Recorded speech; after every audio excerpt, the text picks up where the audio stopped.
నమస్తే KSK TV news కి స్వాగతం. నేను రియా. ముందుగా వార్తల్లోని వివరాలను గుత్తిలో రైతాంగ సమస్యలు పరిష్కరించాలని కోరుతూ వినతి. Reporter KSK Sunil. అనంతపురం జిల్లా గుత్తి పట్టణంలోని తహసీల్దార్ కార్యాలయం నందు గురువారం సిపిఐ అనుబంధ సంస్థల ఆంధ్రప్రదేశ్ రైతు సంఘం ఆధ్వర్యంలో గుత్తి తహసీల్దార్ ఆఫీస్ నందు రెవెన్యూ అధికారి సూర్యనారాయణకి 18 డిమాండ్లతో కూడినటువంటి వినతి పత్రం అందజేయడం జరిగింది. ఈ సందర్భంగా వారు మాట్లాడుతూ ప్రభుత్వం ప్రకటించిన సాగు సహాయం రైతుకు 20,000 ఈ ఖరీఫ్ సీజన్లోనే అందించేందుకు కృషి చేయాలని, పెరిగిన ఉత్పత్తి ఖర్చుల అనుగుణంగా స్కిల్ ఆఫ్ ఫైనాన్స్ పెంచి పంట రుణాలు 3 లక్షల వరకు వడ్డీ లేకుండా 5 లక్షల వరకు పావల వడ్డీతో ఇవ్వాలని, కవలు రైతులకు గుర్తింపు కార్డులు ఇచ్చే ప్రక్రియ చేపట్టి రుణాలు అందించాలి. అదేవిధంగా వ్యవసాయానికి అవసరమైన ఎద్దుల బండ్లు, నాగలి తదితర పనిముట్లు కొనుగోలుపై 50% సబ్సిడీ అందించాలి. ట్రాక్టర్లకు 50% సబ్సిడీపై డీజిల్ సరఫరా చేయాలి.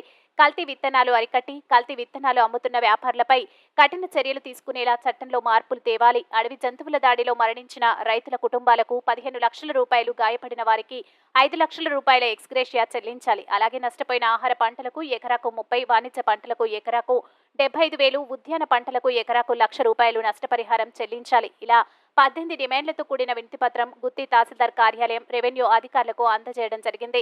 ఈ కార్యక్రమంలో సిపిఐ గుంతకల్ నియోజకవర్గం కార్యదర్శి వీరభద్రస్వామి, గుత్తి మండల సిపిఐ కార్యదర్శి రామదాసు, గుంతకల్ నియోజకవర్గం ఆంధ్రప్రదేశ్ రైతు సంఘం అధ్యక్షులు వెంకటరాముడు, గుత్తి పట్టణ కార్యదర్శి రాజు, సహాయ కార్యదర్శి నసీర్, సీనియర్ నాయకులు షఫీ, డానియల్, ఓబులేష్, రైతు సంఘం నాయకులు మక్బూల్ బాషా తదితరులు పాల్గొన్నారు.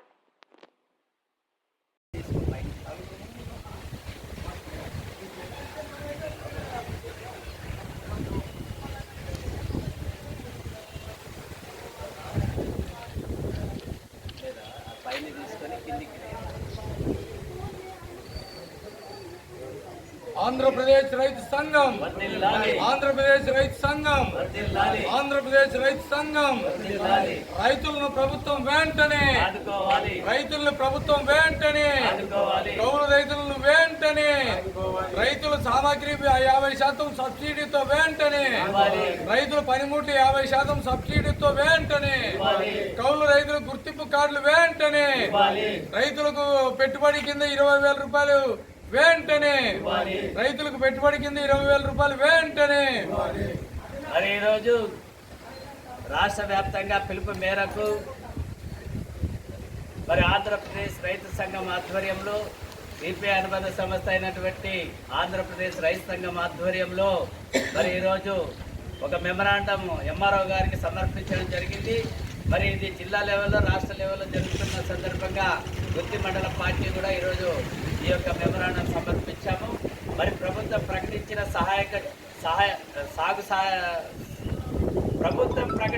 సాగు సహాయ రైతుకు 20,000 ఖరీఫ్ సీజన్లో అందించి కృషి చేయాలని, అదేవిధంగా పెరిగిన ఉత్పత్తి ఖర్చులకు అనుగుణంగా స్కిల్ ఆఫ్ ఫైనాన్స్ పెంచిన పంట రుణాలు 3 లక్షల రూపాయల వరకు వడ్డీ లేకుండా మరి వడ్డీ రుణాలు ఇవ్వాలని చెప్పి గుంతకల్ నియోజకవర్గం మరి సిపిఐ నియోజకవర్గం కార్యదర్శి అయినటువంటి వీరభద్రస్వామి గారు, పట్టణ నాయకులు మరి రాజు గారు, అదేవిధంగా రైతు సంఘం నియోజకవర్గం అధ్యక్షులు వెంకటరాముడు గారు, మరి సీనియర్ నాయకులు షఫీ గారు, దానియల్ గారు మరి ఈ కార్యక్రమంలో పాల్గొన్నారు. మరి ఈ యొక్క ముఖ్యమైన అంశాలపైన మా సహాయ కార్యదర్శి, సిపిఐ సహాయ కార్యదర్శి వీరభద్రస్వామి గారు, సిపిఐ కార్యదర్శి గారు మాట్లాడతారు. వీరభద్రస్వామి గారు సోదరి సంఘం ఆధ్వర్యంలో ఈరోజు రాష్ట్ర వ్యాప్తంగా అన్ని మండల కేంద్రాలలో 18 డిమాండ్లతో కూడినటువంటి వినతి పత్రం ఇవ్వడం జరిగింది. అదేవిధంగా మన గుత్తి మండలంలో కూడా ఇప్పుడు తహసీల్దార్ గారి ప్రతినిధికి మెమరాండం ఇవ్వడం జరిగింది. మరి ఈ కార్యక్రమంలో ఆంధ్రప్రదేశ్ రైతు సంఘం నియోజకవర్గ అధ్యక్షులు వెంకటరాముడు గారు, మరి గుత్తి మండల సిపిఐ కార్యదర్శి రామదాస్ గారు, పట్టణ కార్యదర్శి రాజు గారు, సహాయ కార్యదర్శి నజీర్ గారు, సీనియర్ కామ్రేడ్లు షఫీ గారు, డానియల్ గారు, బాషా గారు, మరి ఓబులేష్ గారు, ఇక్కడ పాల్గొన్న అందరికి కూడా నియోజకవర్గ పార్టీ తరఫున ముందుగా విప్లవ వందనాలు తెలియజేసుకుంటూ ఈరోజు ఆంధ్రప్రదేశ్లో ఏ ఉద్యోగమైనా కష్టపడి సంపాదించుకోవచ్చు. మరి ఎటువంటి క్యాడర్లో అయినా కూడా ఐఏఎస్ ఐపీఎస్లు కూడా సాధించుకొని ఆ పదవులు ఆ ఉద్యోగాలు పొందవచ్చు.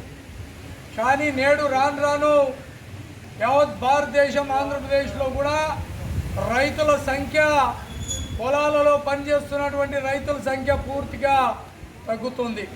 వీరికి పెట్టిన పెట్టుబడి రాక, కుటుంబ పోషణ చేయలేక వందలాది ఎకరాలను కూడా ఈరోజు బయలు భూమిగా, బీడు భూములుగా వదిలేసి ఇతర రాష్ట్రాలకి వలసలు పోతున్నటువంటి కర్మ భూమి మన రాయలసీమ భూమి.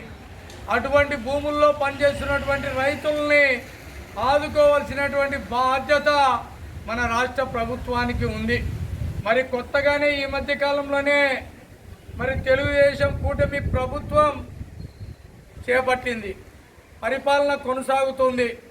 మేము రైతులకు కూడా బ్రహ్మాండమైన సహాయ సహకారాలు అందిస్తామని చెప్పేసి గొప్పలు చెప్పడం సంతోషమే. మీరు పార్టీ పరంగా చెప్పుకున్న ఆచరణ రూపంలో కూడా పెట్టాలని చెప్పేసి సిపిఐ పార్టీగా మేము ఆంధ్రప్రదేశ్ రైతు సంఘం తరఫున డిమాండ్ చేస్తున్నాం.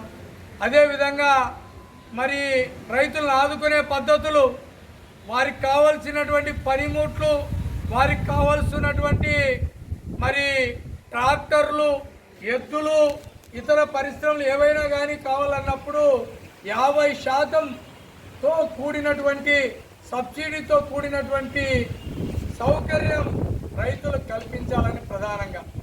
అదేవిధంగా ఈరోజు రైతు తన చేనులో పంట పండించుకునేకి చేతగాక పూర్తిగా వదిలేస్తే ఏ ఆధారం లేనటువంటి కొంతమంది కౌలు రైతులు ఆ భూమిని తీసుకొని సాగు చేసుకొని సొంతంగా పెట్టుబడులు పెట్టి భూ యజమానికి కూడా అంతో ఇంతో సొమ్మును చెల్లించి సాగు చేస్తున్నాడు. ఆ రైతు కూడా ఈరోజు పూర్తిగా దెబ్బతింటున్నాడు. అటువంటి రైతులకు కూడా పెట్టిన పెట్టుబడులకు కూడా 20,000 రూపాయలు ఇవ్వాలా, వారు చేస్తున్నటువంటి వాళ్ళ కౌల రైతులుగా గుర్తింపు కార్డులు ఇవ్వాలని చెప్పేసి సిపిఐ ఆంధ్రప్రదేశ్ పార్టీ తరఫున డిమాండ్ చేస్తున్నాం. అంతేకాకుండా ఈరోజు సీజన్ పంటలకి పంటలు వేసుకుంటారు. మరి అనారోగ్యంగా, మరి సకాలంలో వర్షాలు రాక, లేక వర్షాలు ఎక్కువ వచ్చి మరి అతివృష్టి అనావృష్టిగా మరి ఏర్పడినప్పుడు వారిని కూడా ఈరోజు రాష్ట్ర ప్రభుత్వం ఆదుకోవాలా. ఈ విధంగా 18 డిమాండ్లతో కూడినటువంటి సమస్యలతో కూడినటువంటి ఎంఆర్ఓ గారికి మెమరాండం ఇవ్వడం జరిగింది. వారి ద్వారా కలెక్టర్ ద్వారా మరి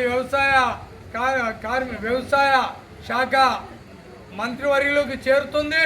వెంటనే వీటిపైన రాష్ట్ర కూటమి ప్రభుత్వం చర్యలు తీసుకోవాలా. తీసుకోకపోతే ఆంధ్రప్రదేశ్ రైతు సంఘం అదేవిధంగా సిపిఐ పార్టీ తీసుకున్నటువంటి నిర్ణయాలకి భవిష్యత్తులో రైతులను కలుపుకొని పెద్ద ఎత్తున ఉద్యమాలు చేయడానికి కూడా వెనకాడబోమని చెప్పేసి ఈ సందర్భంగా కూటమి ప్రభుత్వానికి మరి ప్రభుత్వ అధికారులకు కూడా విజ్ఞప్తి చేస్తూ నాకు ఈ అవకాశం ఇచ్చినటువంటి తోటి కామ్రేడ్స్ అందరికి కూడా నియోజకవర్గ సిపిఐ పార్టీ తరఫున విప్లవాలు తెలియజేసుకుంటూ సెలవు తీసుకుంటాం. వర్ధిల్లాలి ఆంధ్రప్రదేశ్ రైతు సంఘం. వర్ధిల్లాలి ఆంధ్రప్రదేశ్ రైతు సంఘం.